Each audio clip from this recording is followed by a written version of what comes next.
ایک آدمی کے گنہگار ہونے یا برا ہونے کے لیے اتنی بات کافی ہے کہ وہ اپنے مسلمان بھائی کو حقیر سمجھے، کمتر سمجھے۔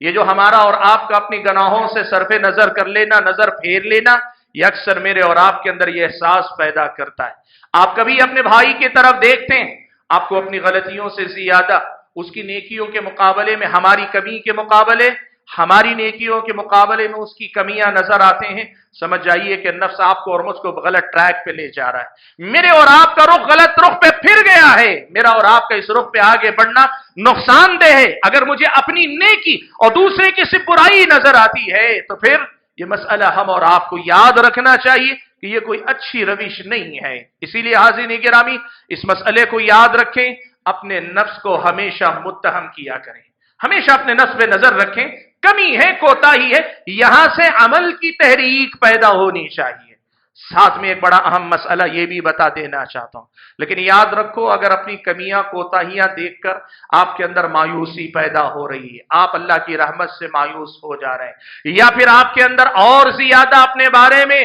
وہ گلٹ فیل کرنا جسے کہتے ہیں احساس ندامت، یہ چیز آپ کے اندر منفی رخ پیدا کر رہا ہے، آپ اللہ کی رحمت سے بے دور ہو رہے ہیں، سدھار کے بجائے بگاڑ کے راستے پہ آگے جا رہے ہیں، یا نقصان اپنے آپ کو پہنچانے کی طرف جا رہے ہیں، تو پھر یہ کوئی اچھی روش نہیں۔ اپنے گناہوں کی طرف، اپنی کمی کی طرف، اپنی کوتاہی پر نظر اس لیے ڈالو کہ یہاں سے ہمارے اور آپ کے اندر نیکی کا جذبہ پیدا، سدھار کی توفیق ہم اور آپ کو مل سکے، سدھار کا جذبہ میرے اور آپ کے اندر آ سکے۔ یہ ہمارے اور آپ کے نفس کی بڑی اہم تربیت ہے جو قرآن و سنت میں کی گئی۔ حاضرین گرامی، اسی جذبے کا ایک اور پہلو بھی آپ کے سامنے ذکر کر دیتا ہوں، اور وہ پہلو یہ ہے کہ کئی بار آدمی جب اپنے گناہوں کو دیکھنے کے بجائے اپنی خوبیوں کو دیکھتا ہے، تو جب نظر ہمیشہ اپنی خوبیوں پہ رہتی ہے تو بے ساختہ آدمی کی زبان پہ اپنی خوبیوں کا تذکرہ بھی آ جاتا ہے، مجلس میں اپنی خوبیاں بیان کرتا ہے، دوستوں میں اپنی نیکیوں کا تذکرہ کرتا ہے،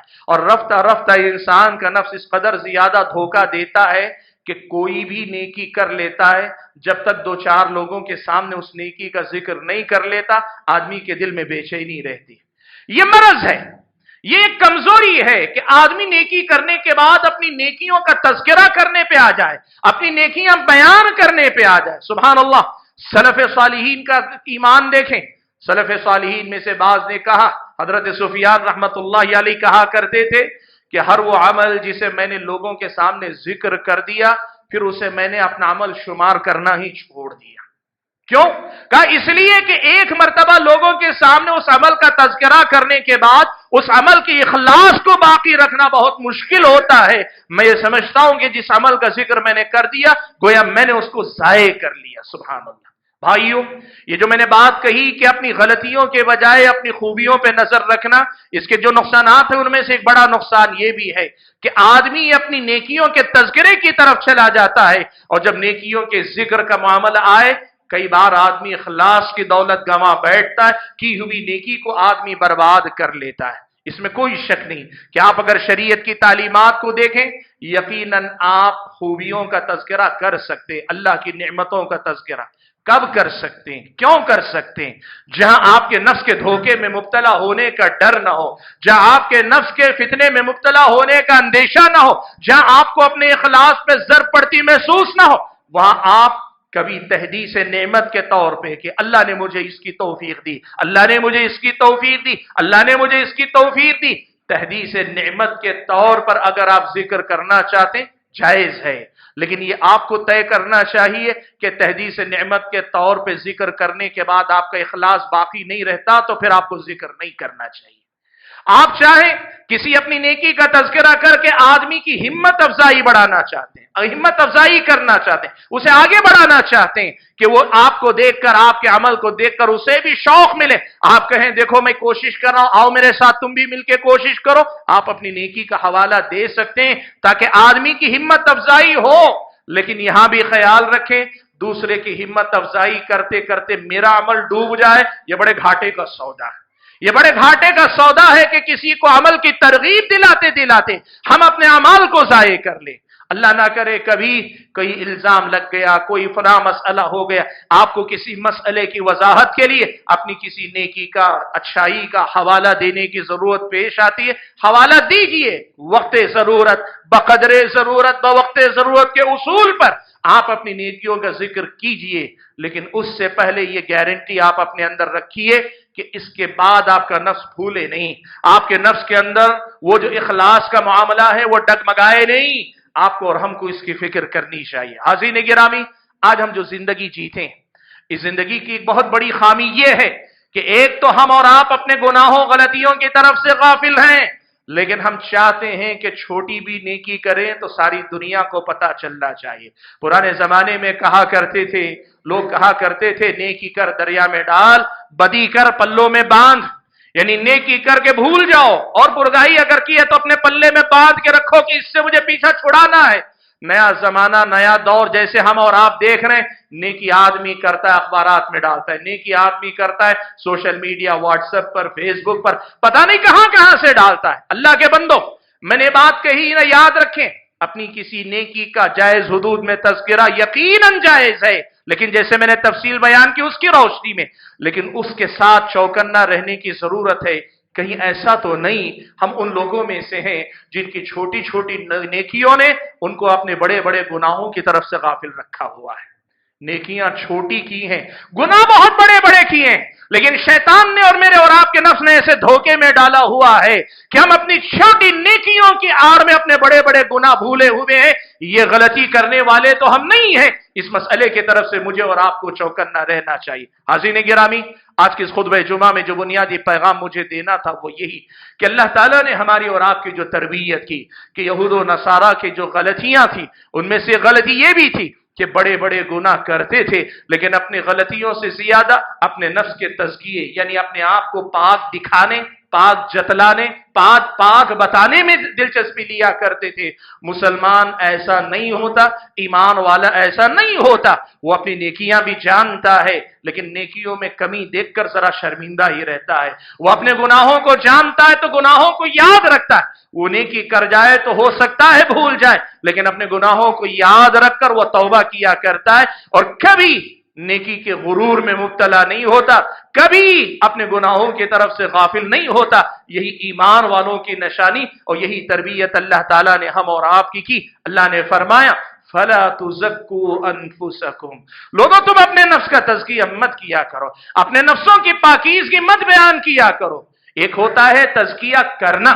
کہ اپنے آپ کو واقعی معنوں میں پاک کرنا، اور دوسری چیز ہے اپنے نفس کی پاکی بتانا، حالانکہ اندر سے پاک نہیں، اپنے آپ کو پاک سمجھنا، حالانکہ بہت سارا خلل کمی کوتاہی ہمارے نفس میں۔ کہا فَلَا تُزَكُّوا أَنفُسَكُمْ، اپنے نفسوں کو پاکیزہ نہ دکھاؤ، نہ جتلاؤ، نہ بتاؤ۔ هُوَ أَعْلَمُ بِمَنِ اتَّقَىٰ، وہ جانتا ہے، زیادہ جانتا ہے، بہتر جانتا ہے کہ حقیقی معنوں میں تقوی کے معیار پہ اترنے والا کون ہے۔ حاضرین گرامی، آج کی اس خطبہ جمعہ میں یہی پیغام آپ حضرات و خواتین کے سامنے رکھنا چاہتا ہوں کہ اپنے نفسوں پہ ہمیشہ خود کو متہم کرنے والی نظر رکھیں، اپنے گناہوں پہ نظر رکھیں۔ جب گناہوں پہ نظر ہوگی تو ہمیشہ عمل کی تحریک ملے گی، عمل کا جذبہ پیدا ہوگا، توبہ و استغفار کا خیال آئے گا، مزید نیکیاں کرنے کا احساس پیدا ہوگا، اور اس کے بجائے اگر نظر بدل گئی، ہم نے اپنے گناہوں کو نظر انداز کر کے نیکیوں پہ نظر جما لی، کئی بار اللہ نہ کرے ہماری روش بھی اہل کتاب والی،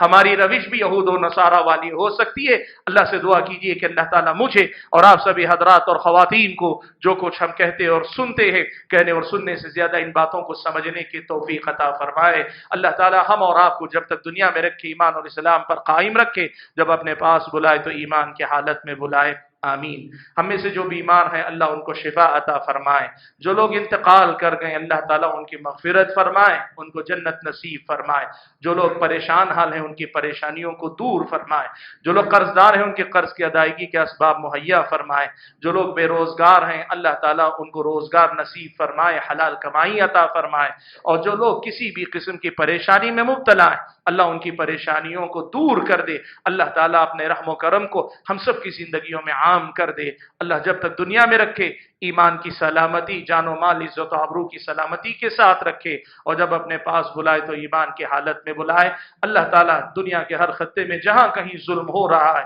اللہ تعالیٰ ظالموں کی پکڑ کرے، مظلوموں کی اللہ تعالیٰ مدد فرمائے۔ اللہ تعالیٰ جب تک ہم اور آپ کو اس دنیا میں رکھے اسی کا بندہ بنا کے رکھے، اور بلائے تو اس حال میں بلائے کہ وہ ہم سے راضی ہو۔ آمین۔ وآخر دعوانا الحمد للہ رب العالمین۔